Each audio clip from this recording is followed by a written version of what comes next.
Մունիցիպալիտետի բռնցքամարտի առաջնություն այսօր մարտի 21-ին սկսվեց Ախալքալաքի մարզահամալիրում։ Առաջնությունը կտևի 2 օր, որի ընթացքում մարզահամալիր հաճախող եւ գյուղերի փոքր տարիքի բռնցքամարտիկները կցույց տան իրենց ուժերը։ Առաջնությանը ներկա են խորհրդարանի պատգամավոր Սամվել Մանուկյանը, քաղաքապետարանի եւ շրջանային ժողովի ղեկավարությունն ու բռնցքամարտի ճանաչված մարզիչներ։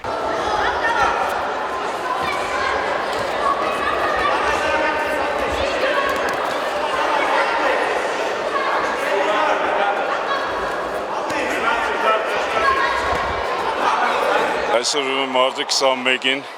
սկսում ենք մունիցիպալիտետի բռնցքամարտի առաջնություն, մասնակցում են միայն մունիցիպալիտետի բռնցքամարտիկները, մեր մարզահամալիրի սաները եւ գյուղերում, որտեղ խմբեր ունենք, իրենք էլ են մասնակցում մրցույթին։ Հետագայում այս տղաները, ովքեր այսօր պիտի մասնակցեն մրցումների, տարբեր տարիքային խմբերում կամ փոքր տարիքային խմբեր, մեծ մասամբ փոքրեր են ընդգրկել, որոնք դերևս Վրաստանի առաջնության չեն մասնակցել կամ մի-երկու անգամ են մասնակցել, իսկ Վրաստանի չեմպիոնները,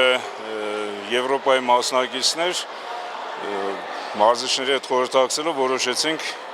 որ նրանք այս անգամ չմասնակցեն, տեղ տան, զիջեն իրենց տեղը փոքրերին, որպեսզի նրանք նույնպես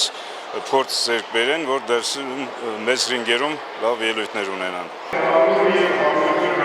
Բռնցքամարտի առաջնությունը համընկավ մարզահամալիրի վերաբացման հետ։ Ախալքալաքի քաղաքապետարանի կողմից ֆինանսավորված մարզահամալիրի կոպիտալ վերանորոգումից հետո առաջին անգամն է անցկացվում այս առաջնությունը, նշում է տնօրեն Ատոմ Էլիզբարյանը։ Այսօր անում ենք բացում, նույնպես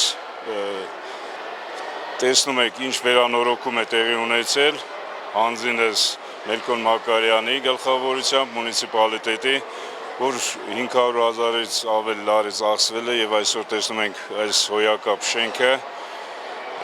միջազգային ստանդարտների համապատասխանող մարզադահլիճ է արդեն։